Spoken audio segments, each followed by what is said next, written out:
Welcome, friend, to Life and Liberty Radio. I'm David Householder, here to encourage your pursuit of happiness.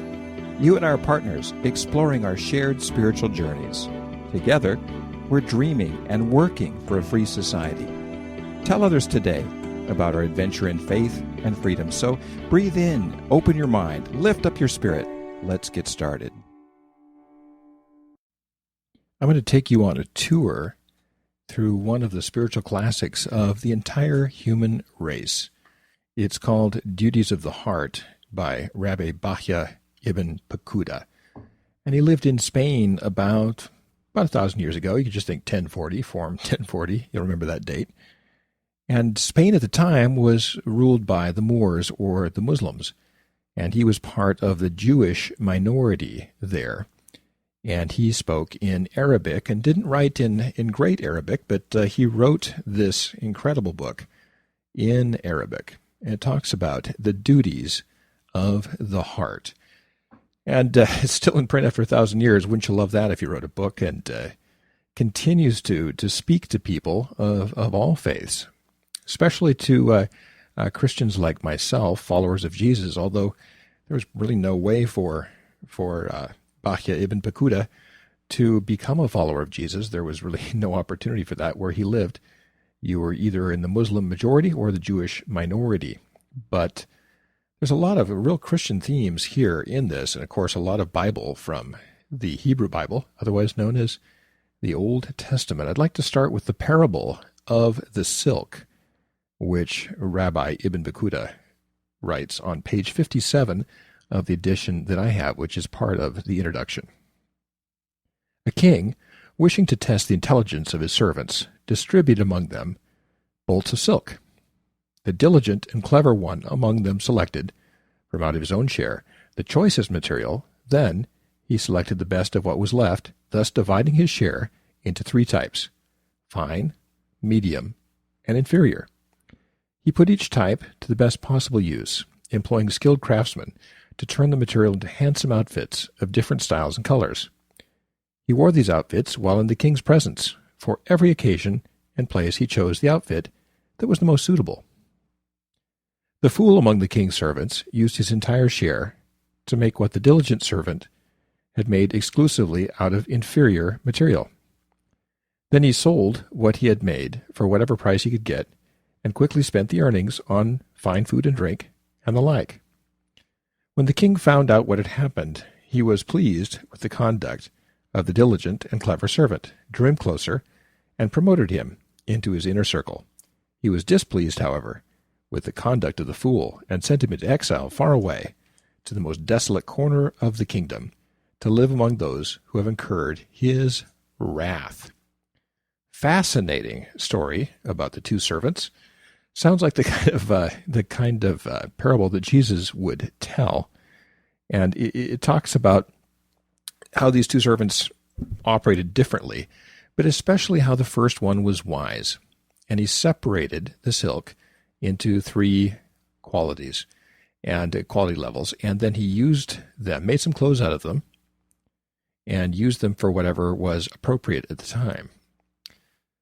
And in our work of service, there's different things that are appropriate for different times. We don't wear a tuxedo when we're fixing the car, and we don't wear our overalls when we're going to a wedding. So there's different clothing that is appropriate for different seasons. And what he's talking about is the 3 parts of Scripture, or spiritual tradition. There is the best silk, which are things pertaining to the heart, to the soul, to the spirit, those spiritual things. He calls them the duties of the heart. And then the second best part are the parts having to do with action, doing the right thing, ethics, morals, helping one another, keeping to high standards, not telling lies, being honest, having integrity, those kinds of things, and acting accordingly, acting admirably. We call that the second level of silk, the second level of Scripture. And the third level of Scripture are those philosophical and theological and perhaps historical things we can learn from the Bible. So we've got the spiritual, the things of the heart, we've got the things of action, and then we have the historical, theological, philosophical. Now, all of those are important, and all of those fit certain situations, but by far the most important are the things of the heart. And the reason he wrote this book is he said, in our whole tradition, this is just missing. So much of ancient scripture, ancient writing, is geared towards the heart, the spirit, but we turn it into nothing but moral stuff, and we argue over the rules. And then we get all embroiled in history and theology. And the truth is, I went to graduate school in theology and philosophy and history, and I know all about that. And you spend most of your time with the worst cloth.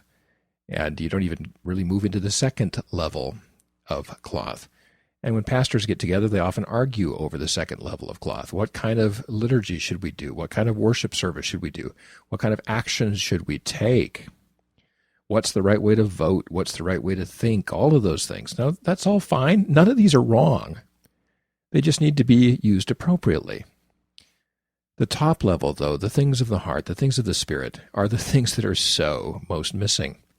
In our churches, in our synagogues, in our mosques, in our temples, in our hearts, in our homes.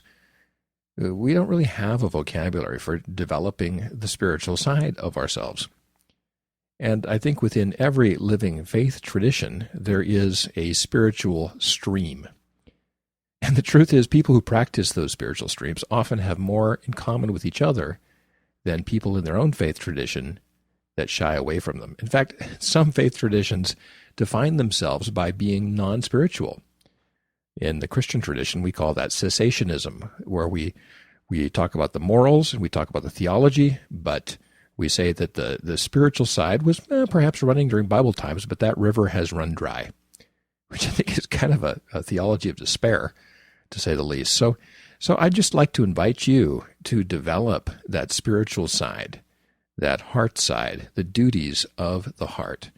Ibn Paquda takes his classic book and separates it into 10 gates, 10 different ways to work on your heart. He believes that the entire thing flows out of one Bible passage. And in Israel, they said it this way in Hebrew, Shema Yisrael, Adonai Eloheinu, Adonai Echad.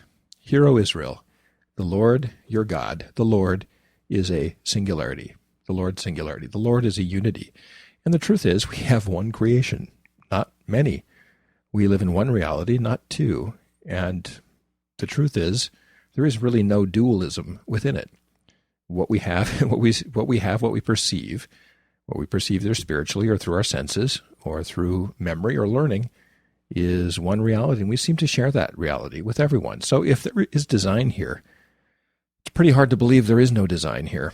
If there's design here, then, since there's one creation, it follows that there is one creator. And he believes that all spirituality, all the duties of the heart can flow out of that one truth. In fact, Jesus would agree with him. When he was asked, what's the most important of the commandments? Jesus answered with, Shema Yisrael, Adonai Eloheinu, Adonai Echad. Hear, O Israel, the Lord your God, the Lord is one. And he continued, and you shall love the Lord your God with all your heart, all your soul, and all your mind. And following, you should love your neighbor as yourself.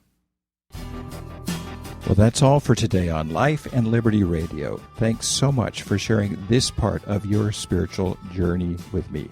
Now, the views on this program are not necessarily those of my advertisers, sponsors, places I work, or do business with. They're purely my own, but I'm sharing them with you, so share your ideas with me. Write me on Twitter at Liberty House, LIBERTYHOUS, no E. Until next time, let's continue dreaming and working for a free and spiritually grounded society.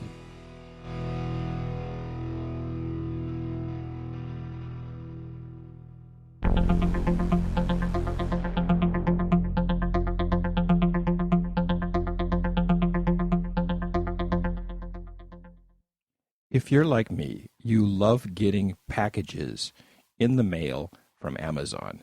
I love to check the side of my house because that's where they come. I've got a little table set up there. I think, ooh, there's a package. And I love shopping with Amazon.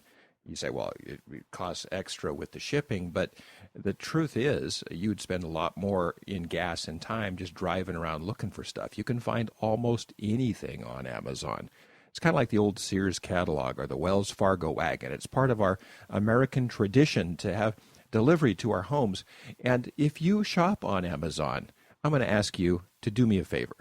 Would you please do all of your Amazon shopping through my website, davidhouseholder.com.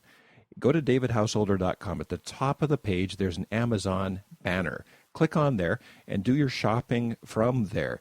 If you do that, I will get a portion of the proceeds, which will keep this show on the air. So it's good for you, it's good for me, it's good for everybody. Hey, it's good for America. Shop on Amazon and do it through davidhouseholder.com.